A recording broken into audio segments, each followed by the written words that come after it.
Tatlong bagyo ang nakapaligid sa bansa sa parehong loob at labas ng Philippine Area of Responsibility. Pero kung inuulan ang malaking bahagi ng Luzon at Visayas, mainit naman ang panahon sa Mindanao. Para sa weather update, magkakausap natin si Pag-asa Weather Specialist Grace Castañeda.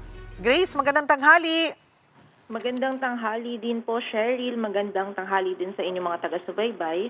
Okay, unahin natin, isa-isahin natin itong tatlong bagyong nakapaligid sa bansa. Yes po, sa ngayon meron tayo yung minomonitor po natin yung nasa loob ng PAR, si Bagyong Neneng.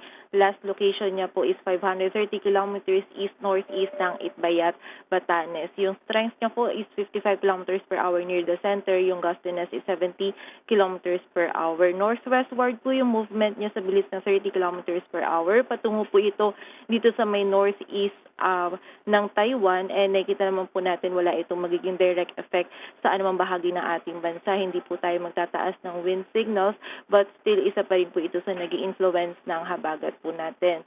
While yung isa naman po minomonitor pa natin, yung nandito naman sa West Philippine Sea, huling location niya po is 815 kilometers west of extreme northern Luzon, and generally po west or northwestward din yung movement niya, so palayo din po siya sa atin.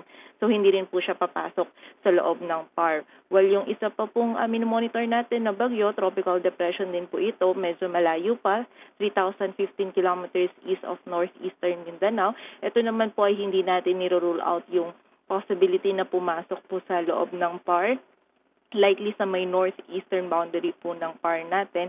And mas nakikita po natin, ito yung mag-e-enhance ng habagat natin next week. At pati hindi pa rin tayo titigilan ng habagat hanggang next week. Yes po, Ms. Cheryl. So nakita po natin ngayong araw maulan pa rin yung panahon natin. Tomorrow hanggang Saturday pwede pong malesen yung mga pag-ulan nito, but likely may mga thunderstorms pa rin po tayo sa hapon, gabi or sa early morning. And then nakikita din po natin naman yung by next week po or yung Sunday onwards is magkakaroon po ulit tayo ng strong habagat episode po ulit. And likely na po ito hanggang matapos itong buwan po na ito. Klaruhin po natin, so tomorrow hanggang Sabado medyo makakahinga-hinga. Kumbagay, magiging less active ang habagat. Yes po, yun po yung nakikita natin. Medyo prevailing pa din po siya. So possible pa rin po yung mga thunderstorm sa afternoon and also dun sa may hapon and gabi. But hindi po siya ganun na mga pag-ulan compared po ngayon sa kanong mga nakaraang araw. Medyo magto-tone down po siya pero still may mga pag-ulan pa din po. Mhm. At pagdating ng Sunday, hanggang sabi mo nga, starting Sunday and then the next coming days pa, ay muling magiging active ito. Ito ba'y dulot na noong bagyong nasa may Pacific Ocean na inaasahang papasok nga ng PAR? Yes po, nakikita natin ngayon yung tropical depression po na nasa labas ng ating area of responsibility. Sa ngayon po nakikita natin yun yung mag-i-influence ng ating habagat po next week. So pwede pong yung intensity ng mga pag-ulan natin is tulad po ng pag-enhance ni Bagyong Dolphin. So itong tropical depression, sigurado tayong papasok sa loob ng PAR, pero hindi naman to inaasahang magla-landfall. Yes po, nakikita natin less likely yung pag-landfall niya, pero yung influence niya po sa habagat is yun po yung mas nakikita po natin scenario. At pag pumasok to ng PAR, ano ang magiging pangalan kasunod ni Neneng? Ang susunod naman po na pangalan ay Obet. Obet. Okay. Ano pa ang ating maaasahang panahon? So today, masasabi ba nating active, very active pa rin ang ating hanging habagat? At ano-anong mga probinsya, mga lugar ang dapat maghanda? Yes po, for today hanggang tomorrow noon or likely yung hanggang gabi po nandun pa rin po yung mga pag-ulan natin.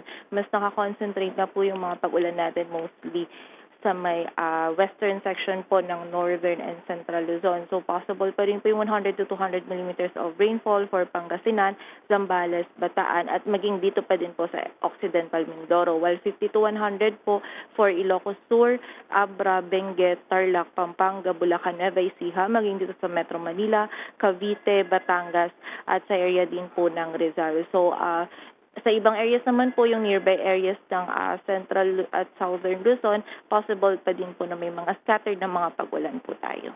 Mhm. Yung mga kapatid natin sa Mindanao, mainit daw ang panahon. Makikita rin ba sa satellite image na walang ulap? Ano ang paliwanag dito? Sa ngayon po kasi, mostly po kasi talaga is iba-iba po yung climate type for different parts of the country. Sa area po ngayon ng Mindanao is wala pong ganun nakaka-affect na system po. So kung meron man po sila mostly yung mga localized thunderstorms, wala po yung tulad ng habagat ngayon na weather system na maaari pong tuloy-tuloy na magdulot ng mga pag-ulan. So sa kanila po kaya medyo nung mga nakaraan is mataas din yung recorded na heat index dahil less po yung mga pag-ulan natin dahil wala pong ganong nakaka-influence na weather system po sa kanila. Ulitin ko, baka sakaling may pagbabago, kailan bubuti ang panahon dito sa Luzon, Grace? Sa ngayon po, gradually weakening naman po yung habagat natin. So for tomorrow hanggang Saturday, pwede pong less na yung mga pag-ulan na ating mararanasan. Pwede po natin itong ihalin tulad dun sa panahon na naranasan po natin nung nakaraang Sabado na yung mga mostly yung mga pag-ulan natin. Or may thunderstorm pa rin po tayo pero nandun po sa hapon, gabi or early morning. And then yung morning po natin hanggang dun, masisilayan po natin yung haring araw. Pero pagdating ng linggo, maging handa tayo muli. Yes, tama po. Dahil after naman po nito, yung Sunday hanggang maaaring posibleng katapusan na po ng buwan na ito is tuloy-tuloy po muli yung mga pag-ulan natin dahil sa possible nga po na enhancement ng habagat po natin.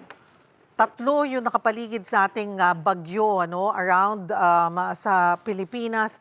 May nasisilip pa ba kayo na posibleng iba pang weather system na mamuo, iba pang sirkulasyon? Sa ngayon po, wala naman po tayong nakikita pa na other weather systems po na maaari pang mabuo bukod po dito sa tatlo na minomonitor po natin ngayon. Maraming salamat for the update. Pag-asa Weather Specialist, Grace Castañeda.